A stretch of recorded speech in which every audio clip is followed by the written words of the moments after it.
At the Mora here, I have a really interesting case. I have a patient who is a active athlete.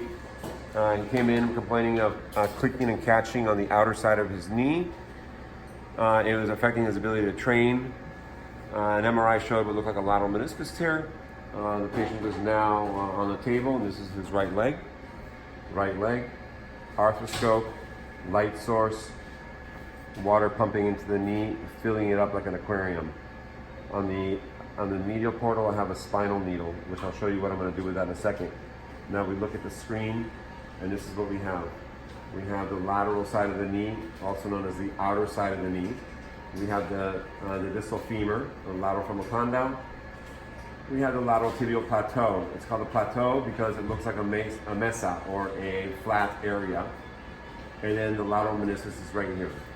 I'm going to flush out this area really quick. There we go. Oops, my little water source came off, but we're back on. There we go. All right, so you see that blood? I've actually already started to work on this meniscus tear. It's called a cleavage tear because it's a long horizontal type tear. What I'm going to do is I'm going to bring the upper flap and bring it together with the lower flap. And tie it down and squeeze it down tight. And before I squeeze it, I'm creating some little blood channels or vascular channels with the spinal needle. Trying to bring in some blood into the area because it's going to need blood in order to heal, because injuries don't heal without blood.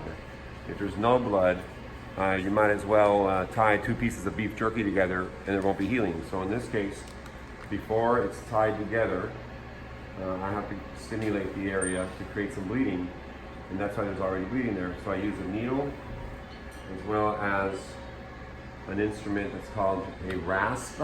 It's a rough-ended instrument, and I just roughen the area up. So then after this, I tie it together, and that'll be the meniscus repair. I'll show you how that goes in a minute. Thanks. What I'm going to do now is check my work and see how well I've done in terms of creating a bleeding bed.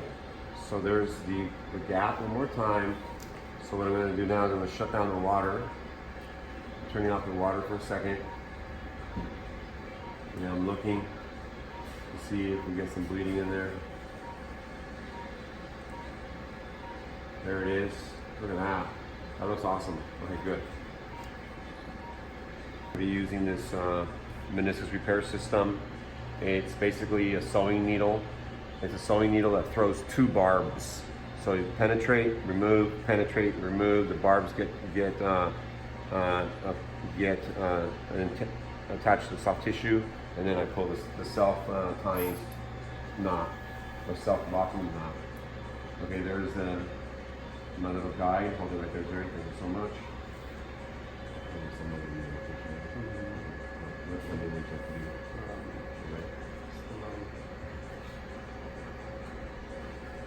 Stuart. Alright, Stuart's going to hold the scope for me. Thank you, Stuart. Okay, there we go. We're going to first put it right over here. We got to stay away from that oblivious over there, so let me go over here.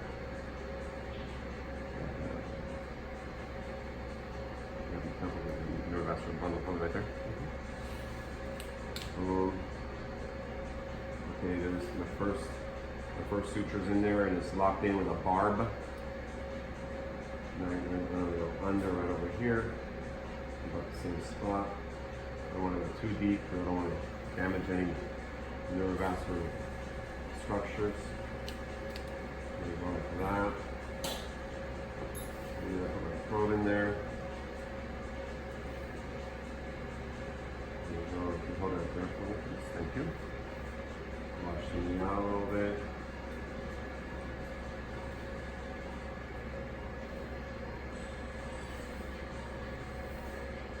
And then let's see if this thing works.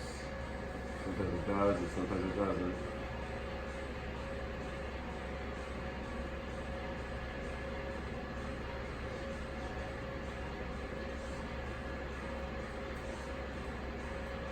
There we go, squeezing the meniscus tight. I'm going to move the knot out of the way a little bit. And then lubricate. So now I'm going to trim that suture and we're going to do it again.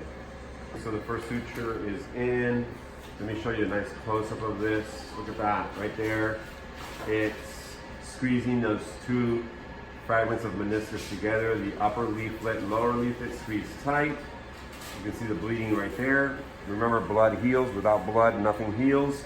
So that's why there's nice bleeding tissue there. I'm going to close that up right there. That's going to look in just a second. That'll be the next stitch. Okay, so our second suture is in. There we go. We're already closing it down. First suture is over there. Hold on. Pump up, please. There's the first suture. Second suture right there. We're going to do one more and then that'll be it. There's a final repair. Close down the cleavage tear. Prior to closing, I created some vascular channels with this needle. I'm going to add a couple more here just to create some bleeding. Because I gotta keep saying, and I'm going to repeat this again, if there's no blood, there is no heal. So that's why it's important to prepare your meniscus before it's repaired, create a lot of bleeding, and that way it'll heal up. Once again, it's Dr. Mora showing you a simple lateral meniscus repair in an athlete. Hopefully that information helped. Thank you. Bye-bye.